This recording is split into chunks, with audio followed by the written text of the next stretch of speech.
You are watching the Global Gamers Invitational Tournament brought to you by iFixit. SCVs for the real world. The Handsome Nerd attire for the handsomest of nerds. And Esports United, sponsored by Intel.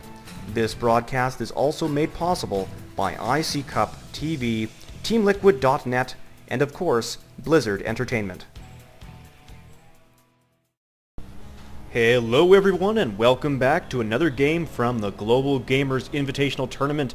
This match between a pink Protoss called Mute, who I am told is actually F.A.O.D, and his opponent, one of my personal favorite players, Dimaga, playing as the blue Zerg. So a Zerg versus Protoss match here on Metalopolis.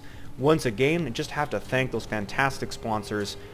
First off, we have iFixit, the SCVs for the real world, but also the Handsome Nerd and Esports United, all three generously donating to this tournament, bringing out big names like my personal favorite, Dimaga. So this match, so far we don't have anything going on, but that is of absolutely no surprise because it's far too early for anything to go on.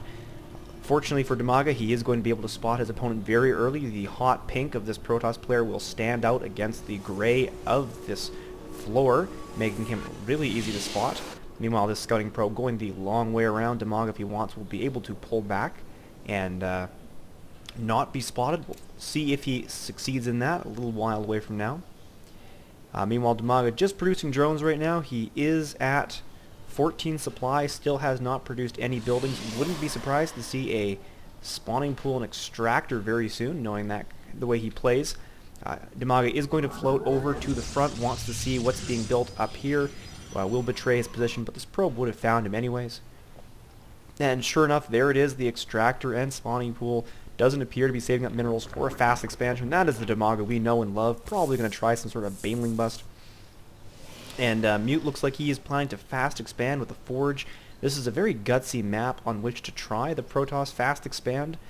You can make a pretty nice wall off against the Zerglings doing it, but you do expose a very, very wide area here with your buildings. So a bit of a risky strategy, especially against an aggressive player like Dimaga. So maybe F.A.O.D doesn't know about Dimaga, or maybe he has something special planned. There's that first cannon going down. Interesting decision there. And a gateway tucked ahead of the cannon, making that cannon harder for Zerglings to attack. So a nice little Sim City going on there. Back at Dimaga's base, we have a probe being kicked out and some wild rally points from this probe. He's going to be stealing some minerals fairly soon. Just checking for a fast expansion. Doesn't see one here. Expects it must be at the gold. It is not. Why would there be an expansion? There's a spawning pool and an extractor down. Zergling speed already on the way. Almost enough gas for a baneling nest. Probably going to see that. And a Zergling here checking for proxy pylons. Meanwhile, at the Protoss base, we have a second photon cannon, and this first gateway almost complete. A few zealots here will be able to block any Zergling advance, and these cannons will serve excellently to deter early Zerg aggression. So I actually do like this particular build. This is nice. Sure, this is exposed, but this is actually almost as good a wall off as directly walling off. The one threat I can see is if a baneling did somehow sneak past these cannons, it would be pretty easy to put a hole in some zealots guarding there, but still, nice construction. I think this will work quite well. And Dimaga has opted for a hatchery. I think he's pulled his workers off of gas. He has indeed, so not trying anything fancy. We're going to see a long economic game, uncharacteristic of Dimaga, but he is capable at playing both styles quite well. I'm guessing he has scouted. Of course he has scouted this. He knows that his opponent is building a forward construction, so probably doesn't want to harass that base, especially such a good sim city like this. And so we will be going to a later tier before we see what's going on. Neither player has produced any especially exciting tech quite yet. A second queen heading for the expansion, laying down that creep to her. Very, very standard Zerg play there. And this probe gets too close to the pair of queens and is torn asunder. Meanwhile, nothing going on in Mute's base, though these cannons are looking very nice. They do shoot down one of their pylons, however, which I find a little bit strange. I guess it was in the way of this Nexus placement, so a bit of an oops there from Mute, or I should say F.A.O.D. Getting an early... Where is that? Somewhere there it is. We have an early evolution chamber coming, which is an interesting decision. It'll be interesting to see what he's planning to upgrade so early, because since he has no military units, Dimaga is not going to reap any rewards from early upgrades. And Scouting Zergling going to try and get around the back way, sees that Nexus finally going up. A single Zealot is all it takes to block it up, but the Speedling does get in, only one cannon hit, and he will get a nice look around. Probably could even harass a couple probes if he wanted to be. But too much work. Instead, he's just going to focus on this Nexus and do absolutely nothing. Controlling this Zelnaga Watchtower, but really not producing any units. But there is finally an interesting tech, a hidden Stargate here. This pylon easily spotted by Overlords. The Stargate maybe not. This Overlord is close enough to spot it. That or the Zergling saw it, so the Stargate is betrayed. And we are getting Phoenix. Good call to harass those Overlords. And fairly effective at lifting off important Zerg units. So interesting tech choice there, but I do like it. And still no tech from Dimaga whatsoever. A pile of minerals and a hatchery morphing into a lair as we speak. Second gas coming. No gas at this expansion. Nice saturation at this expansion. But still just nothing being built. This queen is going to deny the scout.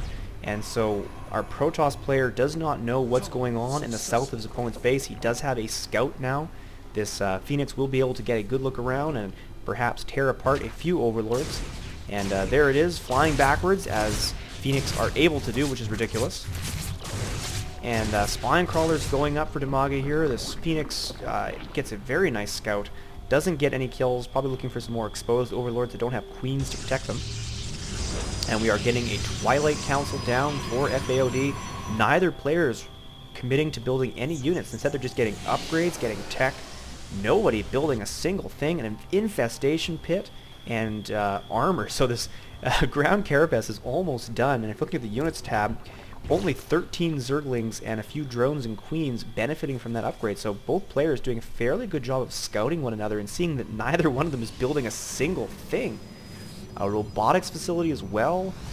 So F.A.O.D. just picking up every tech under the sun, but not doing anything with any of it.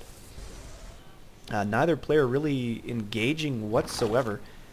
Maybe we'll see a quick hive. We are seeing a quick hive tech before the first push has even happened. Dimaga here, I guess, teching straight for, I imagine, Ultralisks, which are great, I guess. But I'm just so surprised by the complete lack of aggression from both players, and neither one of them is being punished for it, which is even more unusual. These Phoenixes are desperately looking for Overlords. I think they might find this one hidden in the corner. They do spot it. This Overlord is as good as done, so they are going to finally get one Overlord. A third hatchery going up for Dimaga, so he is positioned quite nicely, and his really, I'd say actually the player, well, I can't really say either player has any advantage. I mean, doing a very, very nice job here, Dimaga, with Zerglings around the contours of this map, able to spot that probe, spot this expansion on the way. He is denied Overlord presence because of those Phoenix. You notice he has pulled all of his Overlords back into his base, but all he needs to do really is expand and tech as a Zerg player, get his best units. Tier 2 a little weak for Zerg, Tier 3 fairly strong, so all he needs to do is expand, get lots of tech, lots of units, and finally there it is. These Speedlings moving out, going to try and harass this Nexus. Zealots have excellent position, nice force fields, denying these Zerglings any good attack avenues. More Zealot incentives being warped in constantly. An excellent play there by F.A.O.D, forcing Dimaga to retreat with those Speedlings. Quite a few losses there for both players, but this Nexus is going to go up, and Dimaga just doesn't have the units to harass. He is producing a ton of Zerglings, and sure enough, there's that Ultralisk cavern, so he's able to go straight into Zergling Ultralisk. Maybe even a few Banelings, but I doubt it. Not against a Protoss player. Even getting those adrenal glands, so he's going to have a very nasty Tier 3 composition. Colossus on the way, a Void Ray on the way. Excellent decision throwing up that Void Ray. That will directly counter the complete lack of air mobility of his opponent. And it will be interesting to see if which player wins. I just cannot give an advantage to either player. None of them have just sustained any damage. Hardly any Phoenix being produced. They're just there to be a nuisance. How many do we have? Only the 2 of them. Both players still having barely any army. It looks like Dimaga is the first to really commit to building units. And I really don't know what F.A.O.D's plan is. I guess it's to build a Colossus Void Ray composition. That seems to be what he's producing right now. Getting upgrades, just everyone getting tons of upgrades. And there is a fleet beacon for either carriers or for Void Ray.